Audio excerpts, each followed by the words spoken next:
एक गांव में महेश नाम का एक आदमी रहता था। वो बेचारा बहुत ही गरीब था और जैसे तैसे काम करके घर का खर्चा चलाता था। उसकी बीवी माला भी पूरा दिन लोगों के घरों के बर्तन मांजती थी और कुछ पैसे इकट्ठा कर पाती थी। कभी कभी वो लोगों के कपड़े सिलने का काम भी कर लिया करती थी और बच्चों के खिलौने भी बनाती थी। महेश और माला का एक बेटा था जिसका नाम मोनू था। एक दिन मोनू की तबीयत काफी खराब हो जाती है और सारे जमा किए हुए पैसे उसके इलाज में लग जाते हैं। उनके घर के हालात बहुत बिगड़ जाते हैं। घर में खाने को भी नहीं होता। अब मैं क्या करूं? घर में खाने को भी नहीं है। आजकल कोई काम भी नहीं आ रहा। मुझे भी मेरी मालकिन ने अब आने से मना कर दिया है। बोल रही थी कि तुम अपने लड़के के चक्कर में बहुत छुट्टी मारती हो। अब हम क्या करें? कहां से कैसे पैसों का इंतजाम करूं? आप चिंता न करें, भगवान जरूर कुछ करेंगे। अगले दिन महेश काम की तलाश में निकल पड़ता है। वो काम ढूंढते ढूंढते काफी दूर निकल जाता है और पूरा दिन जगह जगह खेल दिखाने के बाद महेश रात को घर आ रहा होता है। घर आते आते काफी रात हो चुकी होती है। महेश जल्दी पहुंचने के चक्कर में जंगल के रास्ते से जाने लगता है। वो बड़ा ही उदास होता है क्योंकि उसे कोई काम नहीं मिलता। चलते चलते महेश को एक पेड़ दिखाई देता है जिस पर एक कठपुतली टंगी हुई होती है। महेश कठपुतली को पेड़ से उतार लेता है और उसे देखने लगता है। फिर वो उसे वापस पेड़ पर टांगने लगता है कि इतने में वो कठपुतली महेश के हाथ से कूदकर नाचना शुरू कर देती है। अरे बाप रे! ये कैसी कठपुतली है जो खुद ब खुद नाच रही है? मैं एक जादुई कठपुतली हूँ। मैं सब कुछ कर सकती हूँ और मुझे ये भी पता है कि तुम दुखी हो। तुम मुझे अपने साथ ले चलो। मैं बहुत अच्छा डांस करूँगी और सब लोग तुम्हारा खेल देखने आएंगे। तुम्हारे पैसे की सारी दिक्कत दूर हो जाएगी। क्या सच में तुम मेरे लिए ये सब करोगी? पर आखिर तुम ये सब मेरे लिए क्यों कर रही हो?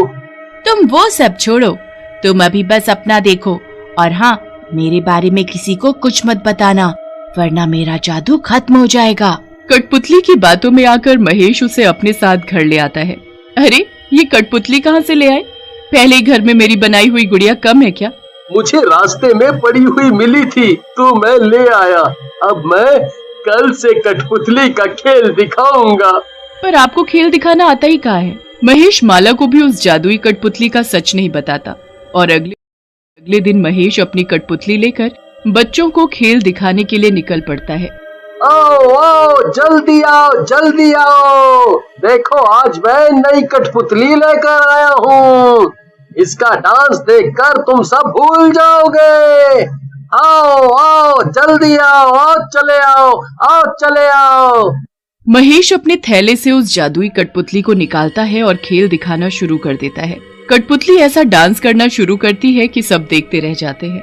कुछ ही देर में वहाँ लोगों की भीड़ लग जाती है। ऐसी कठपुतली तो मैंने कहीं नहीं देखी। बिना धागे के भी इतना जबरदस्त डांस कर रही है। हाँ यार, सच में आज तो मजा ही आ गया। खेल खत्म होने के बाद लोग जोर जोर से तालियां बजाते हैं और महेश को पैसे देना शुरू कर देते हैं। महेश के पास एक खेल दिखाने के बाद ही काफी अच्छे पैसे इकट्ठा हो जाते हैं। वो बड़ा ही खुश होता है और कठपुतली को धन्यवाद करता है। पूरा दिन खेल दिखाने के बाद महेश घर वापस जाता है और कठपुतली को अलमारी के ऊपर रख देता है। उसके बाद वो और उसका परिवार खाना खाकर सो जाते हैं। आधी रात को अलमारी के ऊपर से अजीब सी आवाज आती है।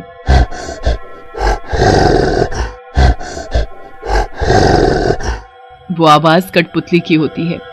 वो अलमारी से नीचे कूदती है और एक चुड़ैल में बदल जाती है।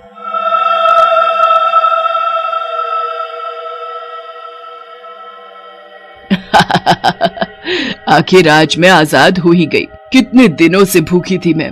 आज जाकर किसी इंसान का ताजा खून पीऊंगी। चुड़ैल घर से बाहर एक शिकार की तलाश में निकल पड़ती है।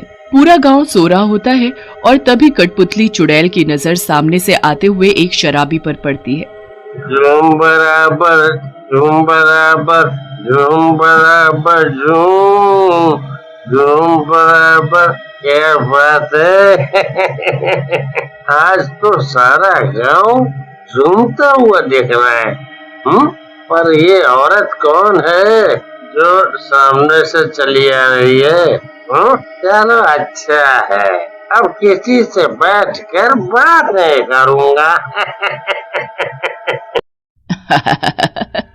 मैं तुझे बोलने लायक छोड़ूंगी, तब न तू मुझसे बातें करेगा। तेरी शक्ल चुड़ैल जैसी क्यों लग रही है? कौन है भाई तू? है कौन? मैं हूँ तेरी मौत। चुड़ैल उस शराबी की गर्दन पकड़ती है और उसका खून पीना शुरू कर देती है। वो आदमी बुरी तरह चिल्लाने लगता है, पर आसपास कोई भी उसकी आवाज सुनने वाला नहीं होता। सारा खून पीने के बाद वो चुड़ैल वापस घर जाकर कठपुतली बन जाती है। अगली सुबह जब महेश उठता है और कठपुतली को अलमारी से उतारता है तो कठपुतली के कपड़ों पर खून देखकर बड़ा हैरान होता है। फिर माला उसे लाल रंग बताकर नजरअंदाज कर देती है। महेश जब खेल दिखाने बाहर निकलता है तो बाहर बहुत भीड़ होती है। पूछने पर पता चलता है कि वो शराबी सड़क पर मरा पड़ा मिला है। पूरे गांव में किसी को समझ नहीं आता कि आखिर उस शराबी की मौत कैसे हुई। अब अगली रात फिर से वो कठपुतली चुड़ैल के रूप में आकर शिकार पर निकल पड़ती है। इस बार उसे एक औरत घर में बिल्कुल अकेली मिलती है। चुड़ैल इसी चीज का फायदा उठाती है और उस औरत का सारा खून पी जाती है। लोग एक और मौत से बहुत परेशान हो जाते हैं। फिर अगली रात कठपुतली फिर से चुड़ैल के रूप में निकल पड़ती है और फिर से किसी और का शिकार करके वापस घर में आकर कठपुतली बन जाती है। हर रात वो कठपुतली चुड़ैल एक इंसान का शिकार करने लगती है और पूरे गांव में किसी को समझ नहीं आ रहा होता कि आखिर ये सब कर कौन रहा है। एक रात महेश यहाँ वहाँ घूम रहा होता है। महेश अंदर जाकर लेटता ही है कि अचानक अलमारी के ऊपर से अजीब आवाज आती है। महेश कुछ बोलने ही वाला होता है कि इतने में कठपुतली ऊपर से कूदती है और एक चुड़ैल में बदल जाती है। महेश उस कठपुतली को देखकर बुरी तरह चिल्लाना शुरू कर देता है। मैं तुझे मारना नहीं चाहती थी, पर लगता है अब तेरा मुंह बंद करना ही पड़ेगा। चुड़ैल महेश की गर्दन पकड़ लेती है और उसका खून पीने लगती है। महेश की आवाज सुनकर वहां माला चिल्लाती हुई आती है। ये औरत अगर मुझे देख लेगी तो मेरा सारा सच सबको बता देगी और मैं एक रात में 2 लोगों को भी नहीं मार सकती। मुझे वापस कठपुतली बनना पड़ेगा। माला की आवाज सुनते ही चुड़ैल जल्दी से कठपुतली बनकर अलमारी पर चढ़ जाती है। उसे लगता है कि उसे किसी ने नहीं देखा, पर मोनू खिड़की से सब देख चुका था। महेश की हालत बड़ी खराब होती है। उसकी आवाज भी नहीं निकल रही होती। माला जल्दी से सबको बुलाती है और फिर महेश को डॉक्टर के पास ले जाया जाता है। महेश तो होश में नहीं होता। गांव वाले आपस में बातें करने लगते हैं कि आखिर किसने महेश की ये हालत की। तभी मोनू बोलता है, मैंने देखा है उसे। हमारे घर पर जो अलमारी के ऊपर कठपुतली रखी है ना, वो एक चुड़ैल के रूप में बदल गई थी और उसी ने बाबूजी के साथ ऐसा किया। मैंने खुद अपनी आंखों से देखा है। हे भगवान, अब मैं समझी कि क्यों वो कठपुतली अक्सर अपनी जगह से इधर उधर मिलती थी। अब हमें कुछ करना होगा। माला को उसकी पड़ोसन एक तांत्रिक के पास लेकर जाती है। माला सारी बात तांत्रिक को बताती है। ये कोई मामूली कठपुतली नहीं है। ये लोगों का खून पीती है। बहुत ताकत है इसमें। तांत्रिक माला के घर जाता है। वो जैसे ही कठपुतली को हाथ में लेता है, वो हवा में उड़ जाती है और एक चुड़ैल का रूप ले लेती है। तू मुझे कैद करने आया है ना? नहीं कर पाया। अब मैं आजाद हूँ। मुझे कोई कैद नहीं कर पाएगा। इस भूल में मत रहे, समझी? मैं तुझे अभी कैद करके दिखाता हूँ। तांत्रिक भभूत निकालकर उस चुड़ैल पर फेंकता है। उसके बाद वो मंत्र पढ़ना शुरू कर देता है। तांत्रिक फिर उस कठपुतली को हाथ में उठाता है और उस पर जादू करने लगता है। चुड़ैल अपने जादू से उस कठपुतली को ही नष्ट कर देती है, पर तांत्रिक के मंत्र जारी रहते हैं। अब तो ये कठपुतली टूट गई। अब मुझे कैद करना नामुमकिन है। मुझे अब कोई दूसरी कठपुतली चाहिए होगी, तभी इस चुड़ैल को कैद कर पाऊंगा। अब सब परेशान हो जाते हैं कि अचानक दूसरी कठपुतली कहाँ से लाएं। फिर अचानक माला को अपनी गुड़िया याद आती है। वो जल्दी से अपनी बनाई हुई गुड़िया लेकर आती है और तांत्रिक को दे देती है।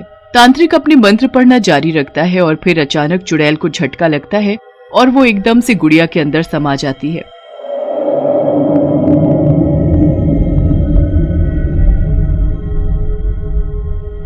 अब इस चुड़ैल को मैंने इस गुड़िया में कैद कर लिया है। मैं इस गुड़िया को अपने साथ लेकर जा रहा हूँ ताकि दोबारा ये आजाद ना हो पाए।